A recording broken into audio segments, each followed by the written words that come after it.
Bonjour tout le monde. Je vous invite à prendre vos Bibles, si vous avez avec vous, et aller dans Matthieu, chapitre 12.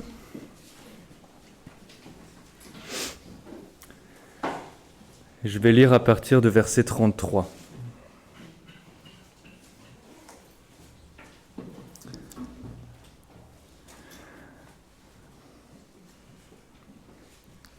Ou dites que l'arbre est bon et que son fruit est bon, ou dites-vous que l'arbre est mauvais et que son fruit est mauvais, car on reconnaît l'arbre par le fruit. Race de vipères, comment pourriez-vous dire de bonnes choses, méchants comme vous l'êtes? Car c'est de l'abondance du cœur que la bouche parle. L'homme bon tire de bonnes choses de son bon trésor. L'homme méchant tire de mauvaises choses de son mauvais trésor. Je vous le dis, au jour du jugement, les hommes rendront compte de toute parole vaine qu'ils auront proférée. Car c'est par les paroles que tu seras justifié, et par tes paroles que tu seras condamné. Prions ensemble. Seigneur, on vient dans ta parole et dans ta présence, et on prie que ton esprit nous instruise, qu'il vienne dans notre cœur nous donner ta vérité, nous approcher de toi, nous transformer. On prie maintenant que tu donnes à chacun ce qu'il a besoin de recevoir de toi par ta parole. On te remercie pour cette grâce, on te prie dans le nom de Jésus. Amen.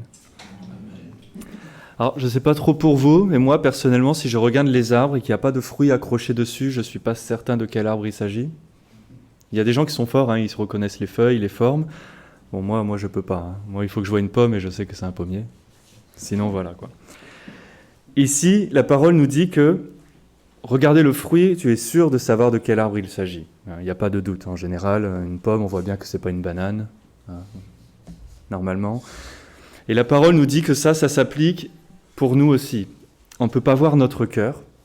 On ne peut certainement pas voir le cœur des autres personnes, mais on peut voir le fruit que nos vies portent, et surtout on peut entendre ce que l'on dit. Aux Corinthiens, Paul dit, de Corinthiens 13, de s'examiner soi-même, pas les autres, soi-même, pour savoir si nous sommes dans la foi, et de passer le test comme ça. Et je pense que ça s'applique ici, de prendre un temps, parfois, d'examiner nos propres paroles, afin de pouvoir discerner un peu ce qui se passe dans notre cœur. Et de prier que Dieu nous aide à faire ça. Est-ce que nos paroles sont de belles paroles, des bénédictions, des encouragements, des louanges, des choses bonnes pour les autres, des choses édifiantes? Ou est-ce que ce sont des paroles dont on a un peu honte, des choses qu'on doit confesser après, des choses qu'on a dit, des malédictions sur les gens, des attaques, des commentaires pas forcément agréables? Qu'est-ce qui sort de notre bouche? Donc le premier aspect qu'on veut voir, c'est analyser ça comme la parole nous le décrit. Jacques, dans son épître, nous parle du péché de la langue, de ce qu'on dit, de nos paroles. Qu'on peut dire de très bonnes choses, on peut dire de très mauvaises choses, on est responsable de ce qu'on dit. Et c'est bien d'être au courant, d'au moins de prêter attention à ce qu'on dit. C'est facile de dire des choses, de ne pas y penser et de rater de discerner quelque chose. Si on regarde dans la parole, lorsqu'il y a des listes qui ne sont jamais exhaustives, mais parfois précises de péchés, par exemple 1 Timothée chapitre 1 nous fait une liste, et on voit dans des listes comme celle-ci que des péchés comme des commérages, des mensonges, des insultes sont dans la même liste que des meurtres, des adultères, l'immoralité. La parole ne fait pas de différence. Les conséquences sont peut-être pas les mêmes, mais ils sont quand même listés dans les mêmes catégories de péchés, de choses qui ne plaisent pas à Dieu, de choses qui ne peuvent pas porter du bon fruit, qui ne peuvent pas le glorifier, des choses qui viennent de notre chair. Matthieu 5, Jésus dit « Celui qui insulte son frère d'insensé, ou de personne qui n'a pas de cerveau, littéralement, est coupable d'aller dans l'enfer à cause de ça. » Que Dieu prend au sérieux ce qu'on dit, les paroles que l'on dit. Parfois on peut dire « ça va, j'ai rien fait, je l'ai juste dit », mais pour Dieu c'est déjà suffisant de l'avoir dit.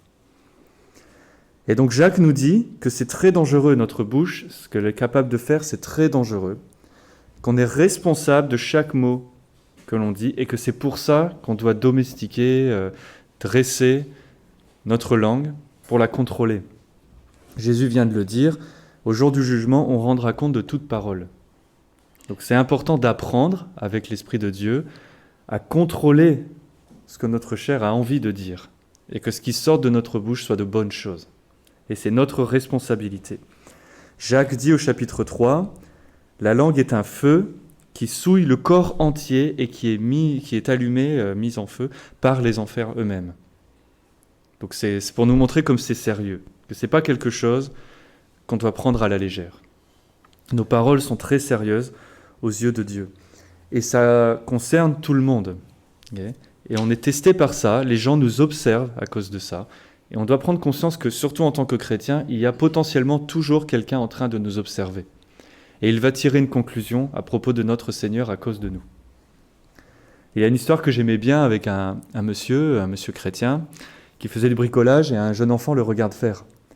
Et le monsieur lui dit « Ah, c'est bien, tu veux apprendre à bricoler ?» Il lui dit « Non. » Il lui dit « J'observe, j'attends le moment où tu vas te faire mal pour voir ce qui sort de ta bouche. »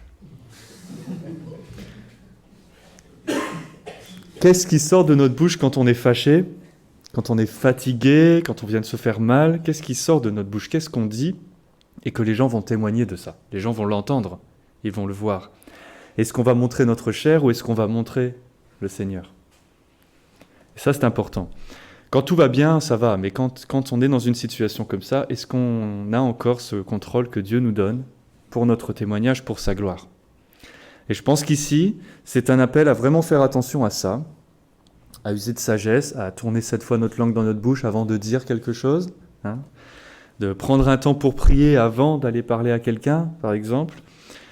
Combien de fois dans notre vie est-ce que vous avez regretté des paroles que vous venez tout juste de dire ? Que sous le coup de la colère ou de la fatigue, on parle mal à quelqu'un et que juste après, on est obligé d'aller s'excuser. Et même si la personne est gracieuse et nous pardonne, ça a été dit déjà. C'est fait. Et qu'on croit ou non, les paroles peuvent blesser les gens. Et même si on s'excuse après, que les gens vont comprendre, ok, tu étais fâché, mais voilà, ça a été dit quand même. Et même si on ajoute, je suis vraiment désolé, c'est pas ça que je voulais dire, oui, mais c'était dit quand même. Okay. Et on veut faire attention aux autres personnes aussi comme ça. Jacques encore dit que la colère des hommes ne peut jamais accomplir les propos de Dieu. On ne peut pas honorer Dieu, servir Dieu en laissant aller notre colère. Il faut qu'on apprenne à se contrôler. Quand Jésus était en colère, il se contrôlait parfaitement. Il était en colère, mais il n'a pas laissé aller quoi que ce soit de mal. Donc ici, encore une fois, on parle de nos paroles. Matthieu 15, donc c'est plus tard, nous dit que tout ce qui sort de la bouche vient du cœur, et c'est ça qui souille l'homme. C'est ça qui nous salit, c'est ce qui sort de notre cœur. Ça aussi, ça nous aide parce que parfois on est tenté de dire oui, bon, c'est pas ma faute parce que c'est parce qu'il y avait ça, parce qu'il y a cette situation, bon, parce que cette personne vraiment il l'a cherché. Et on essaie toujours de blâmer quelqu'un d'autre, on fait ça par défaut. Mais la parole ne nous laisse pas le luxe de faire ça. Elle nous dit non, ça sort de ton cœur. Et cette situation, cette personne, même s'il a sa responsabilité, il a permis que tu te rends compte ce qu'il y a dans ton cœur, que tu ne l'avais pas vu jusqu'à maintenant, parce qu'il n'y a pas eu une situation qui t'a permis de le laisser sortir. Mais maintenant, tu le sais. Okay? On est responsable de ça.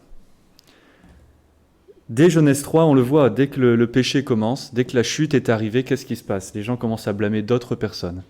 C'est pas moi, c'est la femme que tu m'as donnée, c'est pas moi, c'est le serpent. Et aujourd'hui, on fait pareil, c'est pas moi, c'est lui, c'est pas moi, c'est ça.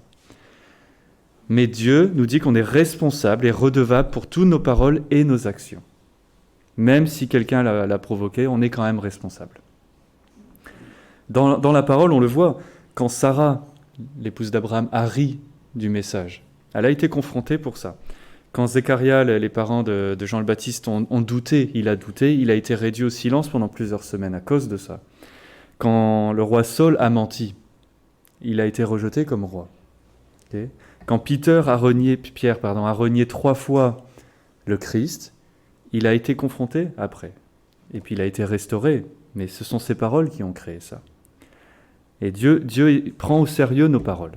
Nos paroles sont très importantes.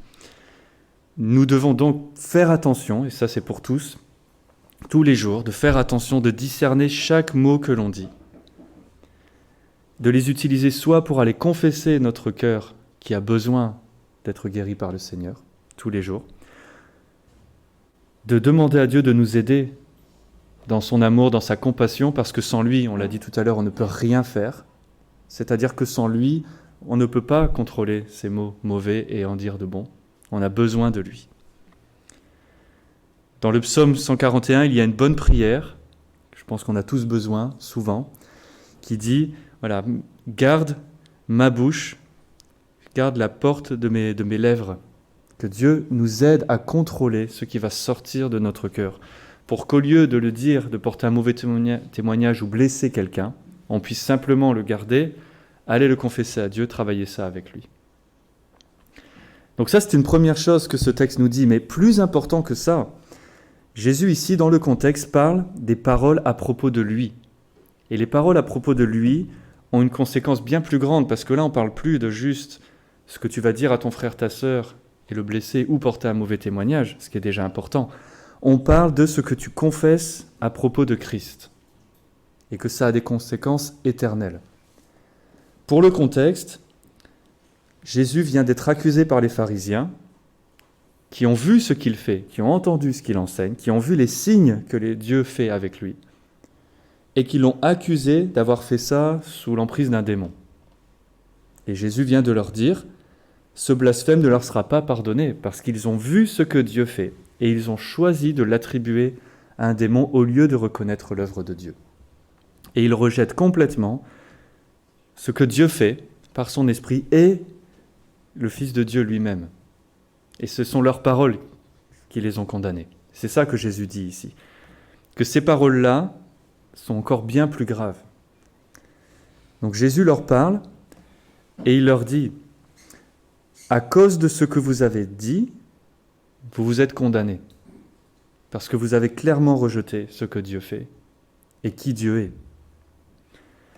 Il les appelle, au verset 34, il les appelle une race de vipères. Des vipères sont des serpents, n'est-ce pas ? C'est pas mon animal préféré du tout. Après, il y a des gens qui aiment ça. Hein, mais, quelqu'un m'a demandé récemment, est-ce qu'on devrait aimer les serpents ou pas ? Écoute, je sais pas, moi je les aime pas. Mais l'idée, c'est de rappeler à ces gens-là, pourquoi ils les appellent des serpents ? Pour leur rappeler qui est le serpent. C'est Satan. C'est Satan qui vient dès le livre de la Genèse sous la forme d'un serpent et qui dit des mensonges à propos de Dieu, qui mène les gens dans l'erreur, qui leur fait rejeter Dieu, qui leur dit est-ce que Dieu a vraiment dit ça ? Est-ce que Dieu veut vraiment ça ? Est-ce qu'on ne peut pas faire autre chose ? C'est le serpent qui fait ça. C'est le serpent qui dit les choses mauvaises. Et ici, il les appelle comme ça parce qu'eux disent les choses mauvaises aussi. Ils rejettent Christ. Ils l'insultent, ils disent qu'il a un démon. Ils lui disent qu'il blasphème, ils lui disent qu'il est un glouton, qu'il est un ivrogne. Ils disent le mal à propos de Christ. Et ça, c'est très grave. Plus tard, ils vont même aller jusqu'à le faire mettre à mort, alors qu'ils se prétendent être son peuple. Et ici, leurs paroles les condamnent déjà, avant même qu'ils aient mis en action. Et c'est ce que Jésus dit. Ils sont offensés, scandalisés par Christ, au lieu de le reconnaître comme le Messie qu'ils attendent, et de le louer et de lui obéir. Donc ils prétendent être le peuple de Dieu, puisqu'ils sont les pharisiens, n'est-ce pas ? Ils sont ceux qui sont dans le temple, qui enseignent, qui font les prières, qui montrent aux gens comment obéir aux lois de Moïse. Mais en fait, quand Dieu lui-même vient, il se montre et il déclare être leur ennemi. Aujourd'hui, on pourrait rencontrer beaucoup de personnes comme ça, malheureusement, qui vont dire « nous sommes les chrétiens », mais si on leur met vraiment devant eux qui Jésus est, ça va les offenser. Ils ne vont pas le recevoir. Parce que malgré leur déclaration, ils tombent dans la catégorie, Matthieu 7, ils l'appellent Seigneur, Seigneur, mais ils ne font pas ce qu'il dit et Jésus ne les connaît pas. Et ici, c'est la même chose. Ces gens-là disent, nous sommes le peuple de Dieu, nous sommes les enfants d'Abraham, et quand le Messie est devant eux, ils le rejettent et ils l'insultent. Et à cause de ça, Jésus prononce ces paroles de jugement parce qu'ils ont prononcé, eux, les paroles qui les condamnent déjà. Ils appellent mal ce qui est bien, bien ce qui est le mal. Ils voient Dieu lui-même devant eux et ils disent ça c'est le démon. Et Ésaïe parle de ces gens-là. Et c'est pour ça que Jésus leur dit, « Comment vous, étant mauvais, pouvez dire de bonnes choses ?» Jésus est en train de leur dire, clairement, on peut voir, et tout le monde, il y a beaucoup de témoins dans cette scène, tout le monde peut voir à cause de vos paroles comme votre cœur est mauvais, malgré leurs apparences. Parce que même s'ils ont l'air très bien à l'extérieur, Jésus dit que leur cœur est mauvais, et comment on le sait ? Ils viennent de parler ce qui sort de leur cœur. Ils parlent d'un cœur qui n'est pas régénéré, un cœur qui est ennemi de Dieu, un cœur qui est aveuglé par Satan, un cœur qui est dirigé par la chair, un cœur qui ne veut pas Dieu. Et clairement, ils rejettent Dieu devant témoins. Et c'est ça le problème ici. Et c'est pour ça que leurs paroles les condamnent. Comme dit Jésus, on reconnaît l'arbre parce qu'il a de bons fruits, le bon arbre, et le mauvais arbre, il a de mauvais fruits. Il dit on reconnaît un trésor parce qu'un trésor, ça a de bonnes choses dedans. C'est pas très compliqué à comprendre. En général, les images et les paraboles de Christ sont pas compliquées à comprendre, c'est le but. Pour que les gens se disent, oui, ça va, on sait, un bon arbre, des bons fruits, un trésor, des bonnes choses dedans. Il leur dit, bien, regardez ce fruit-là, et déduisez quel est le cœur qui a produit ça. Pour appeler les gens à reconnaître ça, et à aller vers Dieu. Jésus, il est le bon fruit, il est même plus que ça, il est le bon arbre, il est la vigne qui donne la vie, sur laquelle il faut être accroché. Et clairement, les pharisiens de ce passage sont le mauvais fruit. Ils sont les branches qui ne sont pas accrochées à la vigne.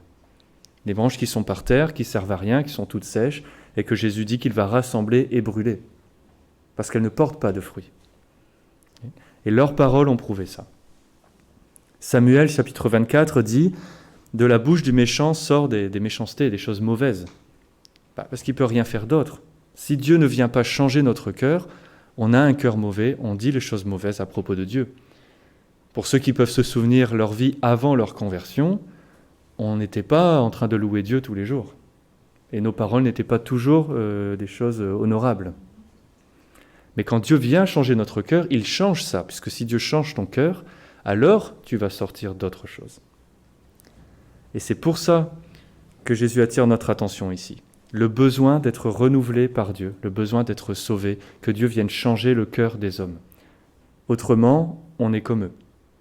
On a besoin que Dieu nous change. Et il nous dit, vois tes paroles, déduisant l'aspect de ton cœur et supplie Dieu de te changer. Aux Corinthiens, Paul dit que personne ne peut même déclarer Jésus est Seigneur sans que l'Esprit de Dieu ait changé son cœur. Donc on a vraiment besoin de l'Esprit de Dieu pour nous changer. Si vous parlez aux pécheurs, comme nous on était avant, vous leur dites voilà, le cœur est mauvais, tout ça, à chaque fois ils nous répondent toujours la même chose. Je ne suis pas d'accord, d'ailleurs souvent ils sont un peu vexés, ils ne sont pas contents. Je ne suis pas d'accord, je pense que je suis une bonne personne, je fais des bonnes choses. Et c'est là où on doit leur dire, oui, selon tes propres standards, mais tout le monde est une bonne personne selon ses propres standards. Vous pouvez parler à une personne qui fait des choses horribles, il va vous trouver une bonne raison. Mais si on compare aux standards de Dieu, on doit reconnaître je confesse comme Dieu que mon cœur est mauvais et que j'ai besoin de lui. Je ne peux pas être conforme aux standards de Dieu par moi-même. Et si vous voulez aider les pécheurs à s'en rendre compte, parce que c'est ça qu'on veut faire, et c'est ça que l'Esprit de Dieu fait, il vient convaincre de droiture, de jugement, n'est-ce pas ? Pour mener les gens à se repentir. Aidez-les à se rendre compte. Qu'est-ce qui sort de leur bouche ? Qu'est-ce qu'ils disent tous les jours ? Qu'est-ce qu'ils confessent ? Qu'est-ce qu'ils proclament ? Qui a la gloire dans ce qu'ils font et dans ce qu'ils disent ? Est-ce que c'est eux, quoi que ce soit d'autre ? C'est sûrement pas Dieu et ils vont s'en rendre compte très vite. Qui est premier dans leur vie ? Qui dirige leur vie ? Qui règne dans leur cœur ? Et aidez-les à discerner dans leur vie qui fait ça, pour qu'ils se rendent compte, effectivement, ça n'est pas Dieu, ça n'est pas Christ, et si ça n'est pas Christ, c'est pas bon. Aidez-les à voir quelle est la motivation pour les choses qu'ils font, quels sont les standards auxquels ils se conforment. Qui est-ce qu'ils confessent avec leur bouche ? Parce qu'on sait que si c'est le Seigneur Jésus, ça va. Si c'est autre chose, c'est pas bon. Et on doit les mener comme ça. Ici, on voit comme les gens attaquent Christ. Et si les gens attaquent Christ, ils attaquent aussi son Église. Paul dit qu'il souffre des choses que les gens ne peuvent pas affliger à Christ, puisque Christ est reparti dans les cieux. Si les gens veulent attaquer Christ parce qu'ils sont les ennemis de Dieu, qui est-ce qu'ils vont attaquer ? Ils vont attaquer son Église. Et ceux qui vivent avec Christ, ce sont ceux-là qui vont être attaqués de la même manière que Jésus était attaqué. Et il a dit, il ne faut pas s'attendre à ce que les esclaves soient traités d'une autre manière que leur maître. S'ils l'ont détesté, ils nous détestent aussi. Et donc il va y avoir des insultes, des mensonges, des attaques, d'essayer de toutes les manières de nous faire taire, qu'on ne puisse pas proclamer qui Dieu est. Et de la même manière qu'ils ont dit « Regardez ce qu'il fait, les miracles et ce qu'il prêche, c'est le démon », les gens vont nous dire aussi que quand on proclame Christ, que c'est mal d'une certaine manière, pour nous accuser. Ils vont nous dire que nous sommes intolérants, que nous n'aimons pas les gens, qu'on n'est pas ouvert d'esprit ou je ne sais pas quoi encore, qu'on ne laisse pas les gens faire ce qu'ils veulent, alors qu'en fait tout ce qu'on fait c'est leur dire « Tant que tu n'es pas soumis au Seigneur Jésus, ton éternité est très mauvaise et puisqu'on aime les gens, on veut les prévenir de ça. » Mais les gens ne vont pas recevoir ça. Si on essaie d'avoir une vie sainte, ça ne va pas plaire. Si on essaie de proclamer Christ, ça ne va pas plaire. Les ténèbres rejettent la lumière. Et on doit être prêt à ça. Et en même temps, on doit vouloir aider toute personne à se rendre compte de ça pour pouvoir se repentir et croire en Christ. Okay ? C'est très important ça. Que nous sachions ce qui est vraiment bien ou mal, que ce ne soit pas les gens qui nous le disent, mais la parole de Dieu. Qu'on tienne vraiment ce qui est bien, peu importe si c'est difficile, qu'on ne fasse pas des compromis parce que c'est difficile, mais qu'on soit fidèle à Christ. Comme il dit dans les épîtres au début de l'Apocalypse, il dit aux églises qu'il est satisfait de voir comment il reste fidèle à sa parole malgré les difficultés. Okay ? Et il parle à des chrétiens de premier siècle, des gens qu'on tuait dans la rue juste parce qu'ils sont un chrétien. Que nous puissions dire aux gens pour leur bien et pour la gloire de Dieu, appeler le péché pour ce que c'est, leur montrer le Seigneur Jésus. C'est ça que l'on doit faire malgré tout. Et c'est très important, parce que ça va dépendre de ce que nous, on va dire, de nos paroles. Peu importe la situation, qu'est-ce que nous allons prononcer ? Est-ce qu'on va vraiment proclamer Christ avec audace, avec force, avec assurance, ou pas ? Parce que les gens ont besoin de ça, même s'ils ne veulent pas le reconnaître. Aujourd'hui, malheureusement, je ne sais pas si vous voyez ça, c'est un petit peu triste, mais il y a des gens qui ont énormément d'influence, qui sont très populaires, qui sont des pasteurs ou des prédicateurs même, et qui ne proclament pas toutes les vérités de Christ, qui ne proclament pas vraiment qui est Christ. J'ai vu des entrevues, même dans des télés, des émissions à la télé, dans lesquelles ils demandent à un pasteur très célèbre « Est-ce que Jésus est vraiment le seul chemin pour être sauvé ?» Et il est un pasteur, il a dit « Je ne sais pas ». Il a dit, tu sais, qu'est-ce qu'on peut savoir ? Vraiment, Dieu seul sait. En gros, il ne sait pas. Moi, j'ai dit aux gens, si c'est lui ton pasteur, il faut que tu ailles ailleurs. Parce qu'un pasteur qui ne connaît pas Jean 14, par exemple, c'est pas bon. Quelqu'un qui a l'opportunité de proclamer devant tout le monde Christ est le seul chemin vers le salut pour que les gens soient sauvés et qui ne leur dit pas, c'est pas bon. Nous devons dire aux gens. Nous devons proclamer Christ.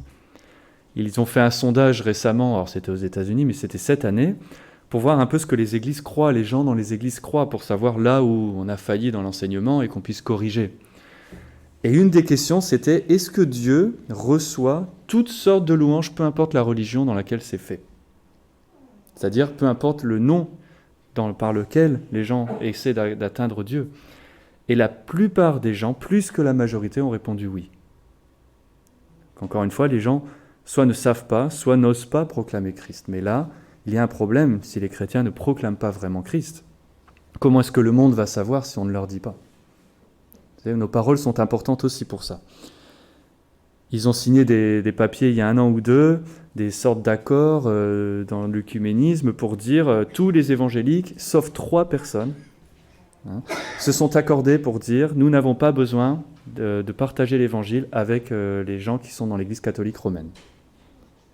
Et eux-mêmes ont déclaré nous n'avons pas besoin de partager l'évangile avec les musulmans, par exemple. Donc plus personne ne proclame l'évangile.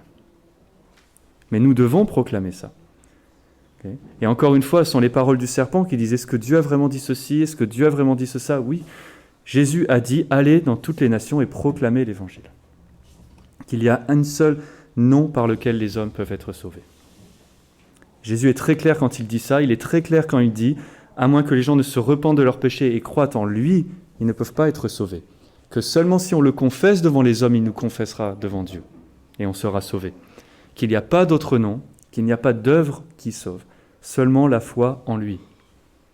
Que tous les hommes sont pécheurs, Jean 1,8, ou alors on dit que Dieu ment. Tous les hommes sont pécheurs. Et alors soit on le confesse, on le reconnaît, et on s'humilie devant Dieu et on est pardonné, ou on le nie, on dit non, je ne pense pas être un pécheur, je fais mes œuvres, j'irai expliquer ça à Dieu plus tard, et là on reste sous notre condamnation. Et ça c'est très important. Nos mots, nos paroles vont décider de ça, vont déclarer ce qui est dans notre cœur. Est-ce qu'on confesse notre péché? Est-ce qu'on proclame notre foi en Christ? Ça va indiquer notre statut avec Dieu. Ce sont nos paroles qui disent ça. Nos paroles révèlent notre cœur. Est-ce que c'est un cœur qui est encore dur et mauvais ou un cœur qui a été sauvé, qui a été adouci par Dieu? Un cœur changé ou pas? Nos paroles vont dire ça. Et il faut qu'elles le disent. Et prendre le temps d'observer chaque parole et de reconnaître, est-ce que c'est une parole que je dois confesser à Dieu parce qu'elle est pécheresse ou une parole que je dois louer Dieu parce qu'elle vient de lui? Augustin qui disait « Tout ce qui est bon en moi, c'est dû à toi, le reste c'est ma faute ». Est-ce qu'on loue Dieu pour ce qu'on vient de dire et proclamer ou est-ce qu'on doit aller le confesser à Dieu? Donc ça c'est important. Parce que ce texte est un appel vraiment à une réponse. Et on doit le prendre au sérieux pour nous et pour les autres personnes. Jésus termine en disant « Par tes paroles tu seras justifié ou par tes paroles tu seras condamné ». Okay. Nos paroles sont importantes. Dieu parle, Dieu est un Dieu qui parle. Il a toujours dit « je parle », les idoles sont muettes. Okay. Il n'y a que Dieu qui parle. Quand Dieu a parlé, la création est arrivée. Dieu a parlé et les choses étaient là. Ensuite, il nous a créés à son image et un de ses aspects, c'est que nous aussi on peut parler. Okay. Et ensuite, Dieu dit que quand il sauve les pécheurs, il requiert d'eux qu'ils disent quelque chose, qu'ils parlent quelque chose. Et si vous regardez en Romains 9, il nous dit « Si tu confesses de ta bouche le Seigneur Jésus et que tu crois dans ton cœur que Dieu l'a ressuscité des morts, tu seras sauvé. Car c'est en croyant du cœur qu'on parvient à la droiture et en confessant de la bouche qu'on parvient au salut. » Dieu requiert nos paroles. Il nous a donné la capacité de parler et il nous demande de le faire. Et il nous dit que si Dieu t'a sauvé, tu dois le proclamer. Si tu as un cœur nouveau, tu dois laisser parler ce cœur nouveau pour que tous l'entendent.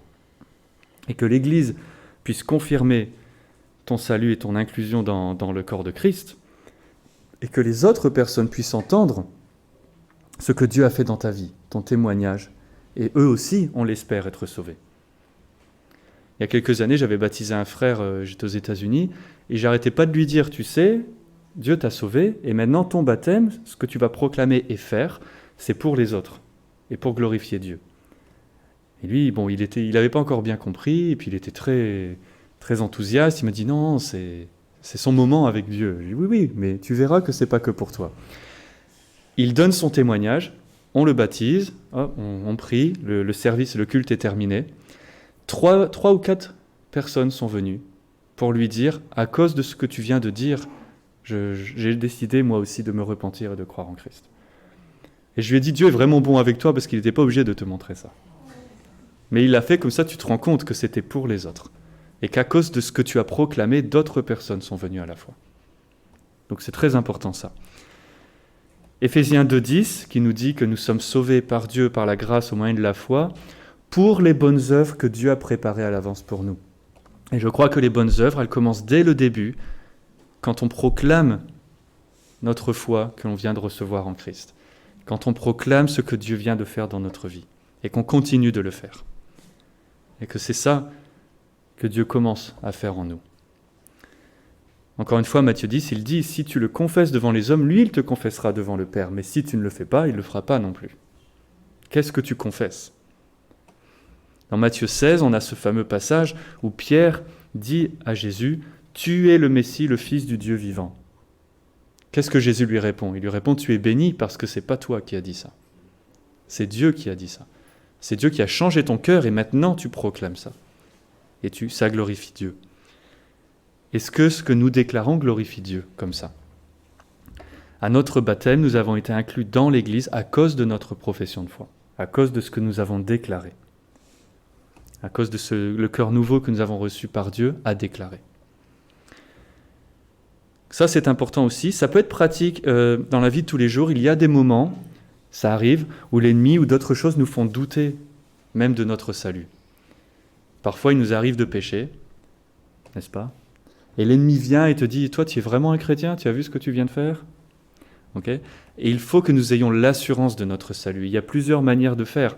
Une manière de faire, dans notre contexte ici, c'est aller dans la parole, lisez principalement tout ce qui est dit à propos de Christ. Et si vous pouvez proclamer « Amen » à tout ça parce que vous le croyez vraiment, vous avez l'assurance que Dieu vous a sauvé. Encore une fois, sans l'Esprit de Dieu, personne même ne confesse qu'il est Seigneur. Mais si tu peux lire que Jésus est Dieu, fait chair, que tu le crois, qu'il est Seigneur, qu'il règne pour toujours, qu'il est le seul Sauveur, qu'il est sans péché, qu'il est ressuscité, qu'il vit pour toujours, qu'il reviendra pour son Église, tu lis toutes ces choses, tu y crois vraiment et tu les proclaimes, tu sais que tu es sauvé. Parce que tu proclames vraiment le Seigneur Jésus. Si on le croit, il faut le dire. Okay ? Le monde veut nous dire que la foi, c'est une chose privée. Tu le gardes pour toi, c'est chez toi, et t'en parles jamais. Mais ça, c'est pas vrai. Ça, c'est le monde veut ça. Pour qu'on arrête de proclamer Christ. Pour qu'on laisse les ténèbres tranquilles.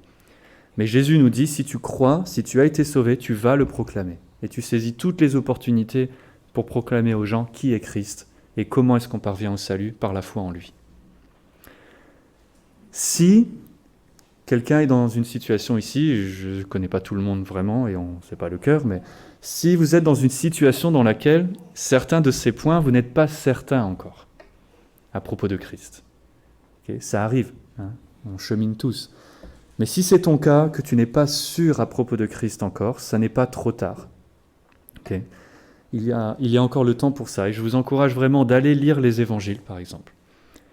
Allez lire la vie de Christ, qui il est, ce qu'il a fait. Et de prendre le temps de discerner ça. Il y a là-dedans tout ce dont on a besoin pour notre foi. Pierre le dit, dans la parole, nous avons tout ce dont nous avons besoin pour notre foi, notre vie avec Dieu. De lire à propos de Christ dans la parole. De passer du temps, peut-être avec des chrétiens qui vont t'aider à comprendre ces choses-là. De passer du temps dans l'Église pour voir et goûter comme le Seigneur est bon et voir ce que l'Esprit fait au milieu de son peuple. Écoutez les témoignages d'autres chrétiens, comment Dieu a changé leur vie. Je vous encourage vraiment à faire ça. Et si c'est déjà fait, alors c'est génial. Alors loue Dieu. Et saisis la journée encore pour dire à Dieu, merci encore pour ce que tu as fait dans ma vie, dans mon cœur. Et allez le proclamer, allez aider d'autres à le connaître. Mais encore une fois, il y a un appel auquel nous devons répondre. On ne peut pas entendre l'Évangile, et puis c'est tout. Non, l'Évangile, ça pose une question, c'est même un commandement. Quand j'explique l'Évangile aux gens, je leur dis, à cause de ce que tu viens d'entendre, tu dois décider quelque chose, et fais-le le plus vite possible, parce que tu ne sais pas ce qui va se passer demain. L'Évangile, ça pose une question. Ça pose la question de, est-ce que tu es d'accord avec ce qu'on vient de te dire ? Est-ce que tu reconnais que tu es un pécheur et que tu as besoin de Christ pour être sauvé ? Et tu dois choisir là maintenant. Tu dois prendre une décision. C'est le commandement de Dieu d'aller proclamer ça à toute personne, dans tout peuple, toute nation, pour les appeler à se repentir et à croire, sans quoi ils se condamnent eux-mêmes. On a ça dans Jean 3,16, tout le monde le connaît, mais il faut lire jusqu'au 18. Il dit que s'ils le rejettent, ils se condamnent eux-mêmes. Nous devons dire aux gens, le commandement de Dieu, c'est que les hommes se repentent afin qu'ils soient sauvés. Est-ce qu'ils reçoivent cet évangile ou est-ce qu'ils le rejettent ? Mais on ne peut pas être neutre. Est-ce qu'on se repent et qu'on croit, ou est-ce qu'on reste dans notre orgueil et qu'on refuse de croire ? Est-ce qu'on se repose entièrement sur Christ, reconnaissant que on ne pourra jamais faire ce qui est suffisant pour nous sauver, mais lui a fait déjà ? Ou est-ce qu'on pense que je peux le faire par moi-même et d'oser attendre de se présenter devant Dieu sans Christ ? Et ça, c'est important, de mener les gens à réfléchir à propos de ça, pour leur propre salut. Et encore une fois, ce sont plus que des mots. Okay ? Le texte ne dit pas « il faut dire ça et tu es sauvé parce que tu l'as dit ». Les gens pensent ça parfois, répète avec moi une prière, c'est bon, t'es sauvé. Et la personne croit toujours à rien du tout, il n'a rien compris à l'évangile, mais on lui a dit, comme tu as répété une prière, tu es sauvé. C'est pas du tout ce qu'il s'agit ici. Sinon, encore une fois, les gens vont dire, mais Seigneur, Seigneur, je t'appelle Seigneur, j'ai fait des choses, et Jésus dit, oui, mais moi je ne te connais pas, parce que tu ne m'es pas soumis, tu ne m'obéis pas, tu ne sais même pas ce que je te commande. Non, il faut qu'on mène les gens à vraiment comprendre ces choses-là pour que leurs paroles soient des paroles authentiques qui viennent de leur cœur. Et ne pas faire dire aux gens une phrase magique qui les sauve. Il faut que ça soit une réflexion d'un cœur nouveau, un cœur qui a été changé parce qu'il a compris et reçu l'Évangile. Il faut que ça soit un cœur qui confesse Jésus est Seigneur et qui le croit vraiment. C'est-à-dire que si tu crois qu'il est Seigneur, un Seigneur, on veut lui obéir. Et on sait que voilà, c'est lui qui règne. Un cœur qui supplie Dieu d'avoir pitié de nous parce que nous sommes des pécheurs et qui croit que Dieu a pitié de nous. Un cœur qui crie « Abba, Père » à chaque fois qu'on prie, qui reconnaît que Dieu est notre Père, qu'il nous a adoptés et qu'il prend soin de nous.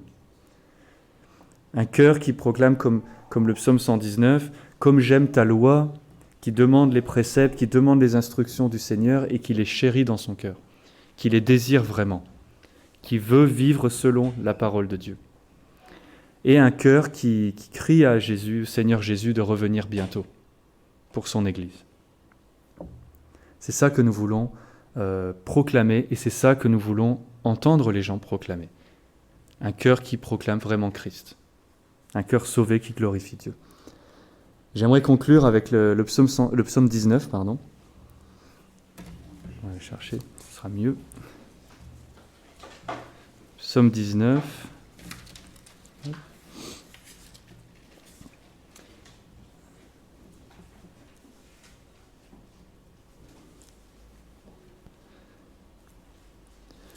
Verset 15. « Reçois favorablement les paroles de ma bouche et les sentiments de mon cœur, ô Éternel, mon rocher et mon Rédempteur. » Nous prions ensemble. Seigneur notre Père, on te remercie pour ta parole, on te remercie pour ton esprit qui vient nous changer, on te remercie pour ton Fils qui est mort pour nous. On te remercie pour le salut que tu nous accordes par ta grâce. Et on te prie que tu nous aides chaque jour à venir vers toi, à se recentrer auprès de toi, à te confesser notre péché et à se reposer sur toi, la force de ton esprit, pour aller te proclamer à toute personne qui ne te connaît pas encore. On te demande de nous donner la force, le courage de te proclamer dans les ténèbres là où les gens te rejettent. On te demande de nous aider à ne pas nous taire par peur ou à cause de la pression ou des attaques, mais de te faire confiance, de te rester fidèle et de toujours proclamer qui tu es. On te remercie de nous avoir donné un cœur qui t'aime et un cœur qui te confesse. Et on te prie que tu continues de nous mener vers toi, de nous garder près de toi chaque jour. Et que toutes nos paroles puissent t'honorer, toutes nos paroles puissent te glorifier et édifier notre prochain afin qu'il te connaisse. Et on te prie au nom de Jésus. Amen. Merci.